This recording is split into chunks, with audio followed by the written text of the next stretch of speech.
Welcome to EVTN News, and this time I want to discuss maybe the future. Well, maybe I'll wait till the end to discuss future EVTN episodes. But today is Monday after Pentecost, so happy Pentecost, everyone! It is Pentecost season, Ember Week, and a few weeks out from Corpus Christi. Are you having a procession in your region for Corpus Christi? That's a good question. Okay, let's get started. Swiss bishops of Switzerland submitted a report to the Vatican on May 13th on the local Synod on Synodality. There were several excerpts, and I took the ones that I thought were the most significant. One excerpt is, the exclusion of women from the priesthood is no longer understood in many places. The opening of the diaconate to women is to be welcomed when it expresses a development towards the recognition of the equal baptismal dignity of men and women in the Church. A special form of diaconate for women would be seen in the Swiss context as an expression of the relegation of women, as would the gradation of the diaconate in relation to the ordained ministry. Okay, hold that thought for just a few more segments. Actually, I'll just skip right to it. On May 15th, a May 15th Synod report of the bishops of Austria strongly supports sacramental deaconesses, which cannot exist. They say, while the priesthood of women is sporadically mentioned, there is a strong voice supported by majorities in the dioceses, really the diocesan leadership, in favor of admitting women to the diaconate. The prelates even claim that the mission of the Church is made impossible because women cannot be deacons. And so we're seeing this from various regions of the world, and they are in favor of women deacons, which is heresy. And they're all heretics. It's pretty insane. How can you even... you can't even call yourself Catholic. It's not compatible with Catholicism, but this is ramping up. There's more and more of this deaconess rhetoric, which is I think in the time of Jesus there were priestesses in the pagan groups, but not in the Catholic Church. Never has been, never will be. Any bishop who supports women deacons does not belong to the Catholic Church. They've separated themselves from the Church. And so I'm talking about people like Cardinal McElroy. Okay, so you probably have seen the news about Harrison Butker, a kicker for the Kansas City Chiefs.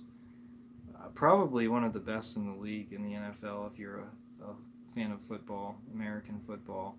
He attends the Roman Mass, the Latin Mass. He proclaims some truths in a speech on May 11th at Benedictine College in Kansas.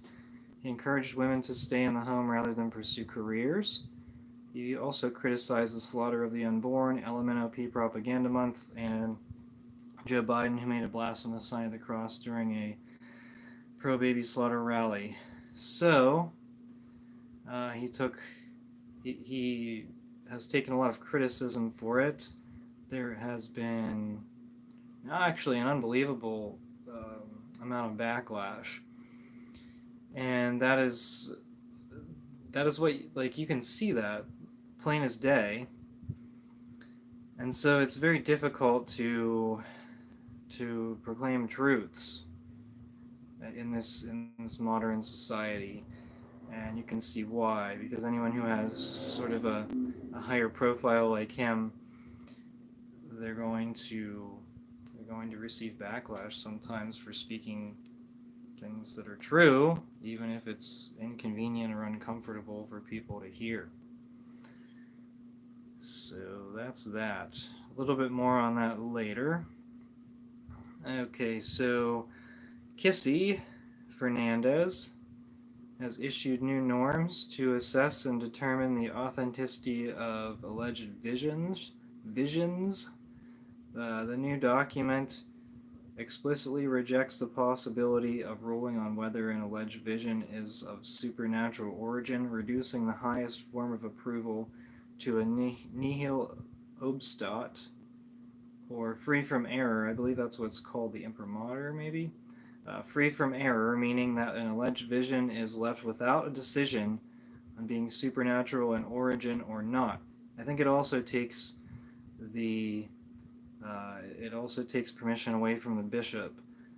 I don't think the bishops can approve the authenticity of apparitions.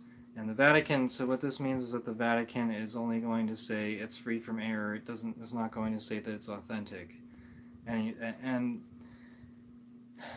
LifeSite, I linked the LifeSite article, and so I'm actually pulling it up right now. And they seem to see this as a negative, but I think if the Francis Church is not determining, I think it's a good thing that the Francis Church isn't determining the authenticity of visions, because do you really have any confidence that the Francis Church is going to make the right decision? And apparently neither do they. So it's good. I think it's okay. Let me see. They're going to... So I'm looking to see if there's anything about bishops. Okay, so... Oh. Okay. I guess I don't really see... under the new norms, a local bishop must wait for the DDF to give final approval to his own decision, and the local bishop's decision is given as in agreement with the dicastery for the doctrine of faith. So they leave the discernment to the bishop, but the DDF must always be consulted. So the bishop can't approve apparitions anymore, and that may be a way to undermine certain apparitions like Akita, Japan. And actually, I just thought about this. I hadn't prepared this thought, but remember Sister Agnes from Akita? She was a visionary in the 1970s, where it said like cardinals will oppose cardinals, bishops will oppose bishops. And so this was in the 1970s, and her bishop actually approved it. The Vatican hasn't approved it, I don't think, but the bishop did. So that's pretty solid, I guess, solid evidence. But then on the Amazon Synod, she received an apparition, and she received another apparition on like the first day of the Amazon Synod, and I believe that was right around the same time of the pagan idol worship in the Vatican, the Pachamama worship. And I don't think there was much information released about the content of the apparition, the vision that she received. It was just more of like, pray the rosary was the message that was given to her. So, I guess what Francis is trying to do is prevent these apparitions from being approved, like Akita, from being approved. Because under this, if Akita occurred, like now, I guess you would say, then Francis would probably just sit on it and not issue a decision. He'd probably just try to bury it. So anyway, that's it. That's the news from the Francis Church. And let me see, Francis, that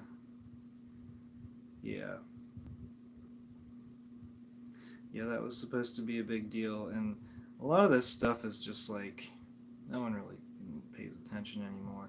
Okay, the Philosophical Theological College in Brescione in northern Italy announced with great joy that Father Martin Linter, OSM, has now been confirmed as dean and will take office on September 1st. The appointment of Lintner,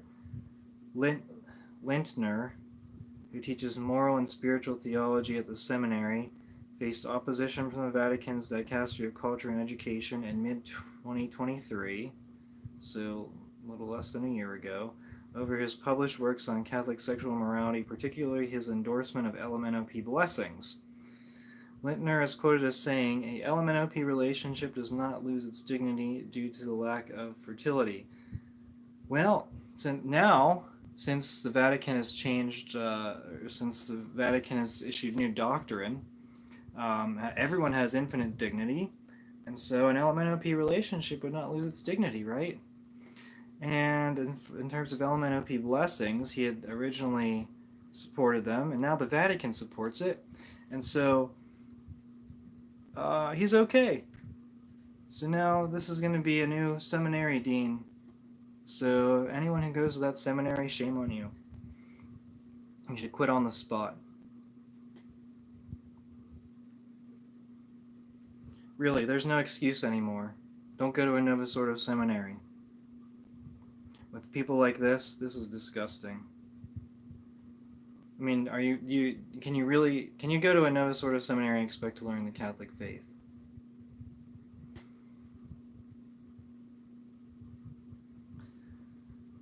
That's I don't know, rhetorical question, I guess. I don't know. Whatever. Do you expect that you're going to do you expect that what you learn in the seminary will be free from error? You have to go to a traditional seminary if you want to learn the Catholic faith.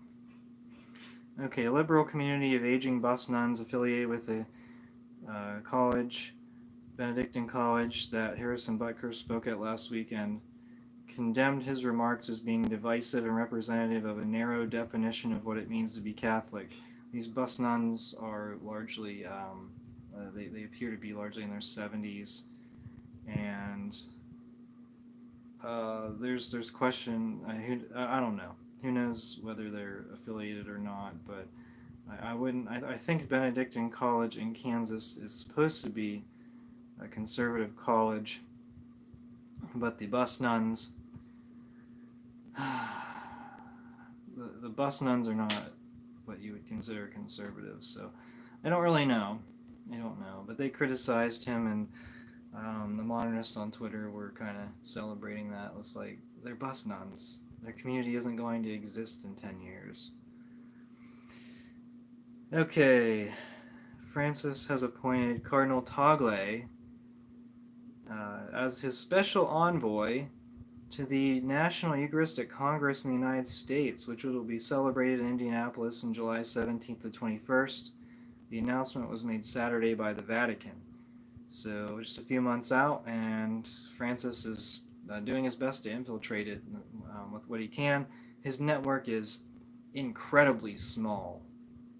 You hear Tagle, Tagle's appointed for multiple things. Supich, Francis used Supich to undermine the USCCB's initiative to investigate McCarrick.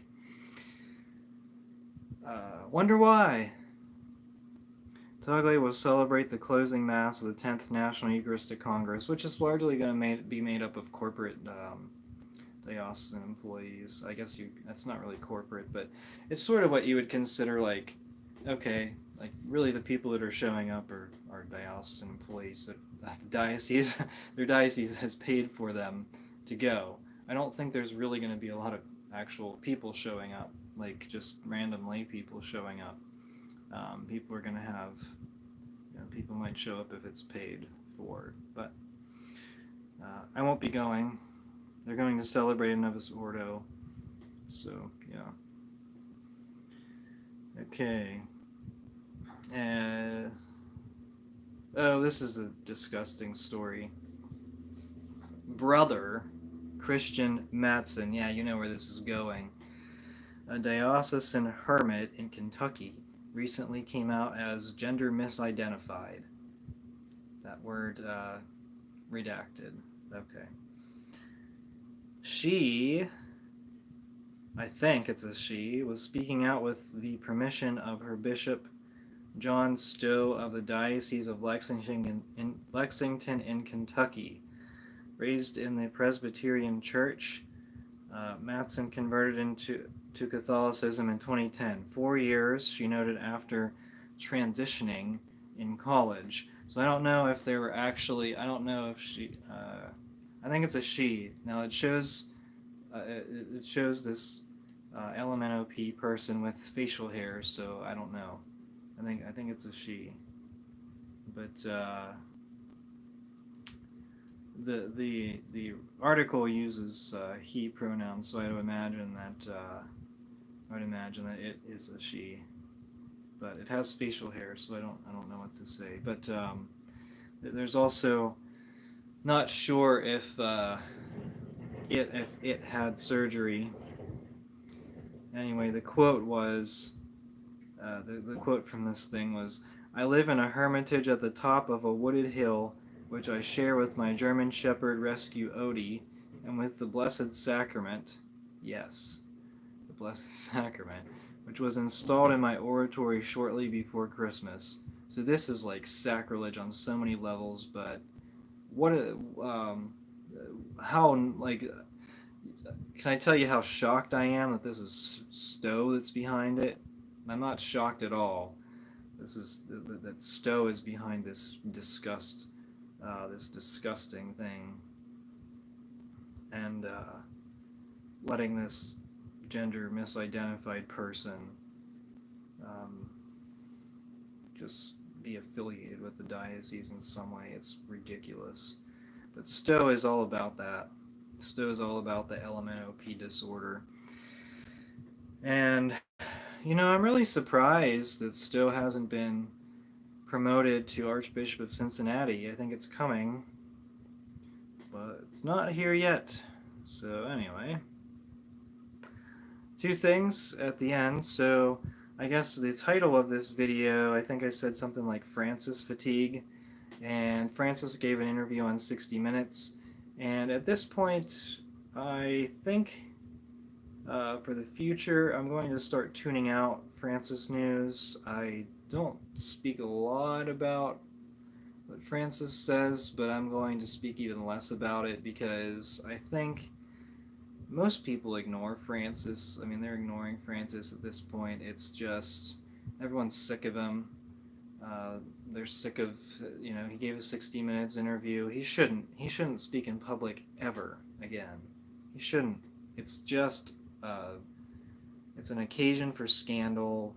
People are losing their faith. People are leaving the Catholic faith for Orthodoxy. People are increasingly becoming sedevacantists. And it's just disaster. The Francis Church is an absolute disaster. I don't think there has been a worse papacy in the history of the church. People might point to, was it Pope Stephen who dug up his predecessor's skeleton and held a fake trial and then threw his bones into the Tiber? Sure, but Francis has basically trashed the work of all his predecessors. So, I mean, it's a very similar action. It's just more subtle and deliberate, and the blind obedience crowd, it's just sickening, because they're like, oh, I can't criticize because who am I to judge? And like, oh, Francis said, who am I to judge? So who's judging? No one. No one's judging anyone. It's a utopia. It's a socialist Marxist utopia, and that's the problem. So. Now, as for future EVTN episodes, I do have a very busy schedule coming up in the month of June. And next Monday is Memorial Day. And with that being said, I don't know if I'm not entirely sure of my plans. I can't guarantee there will be an EVTN episode on Monday. So I'm going to have to sort of work around my busy schedule to do that. And even, throwing this show together, it was a little bit tricky because of my busy schedule again. And everyone's busy, you know, everyone has sort of busy schedules, so I'm not trying to make excuses for myself, but just bear with me, pay attention. Not all of you get notifications, which is really kind of odd. I don't know what to say. I have a feeling that my channel is. People have been unsubscribed from notifications. I don't know. I don't really know. My subscriber count doesn't necessarily like plummet, but I think you know, if people sign up for notifications, that doesn't always stick, and sometimes you might get like notifications removed. So I don't know what else to necessarily say there. So okay, that is it. And with that being said, well, let's get to let me look at the comments. Oh, France is out of control. Okay, yeah, so sort of what I'm saying. All right, so this has been EVTN News. Until next time, thank you so much for watching. We are the laity, and we will not be silent.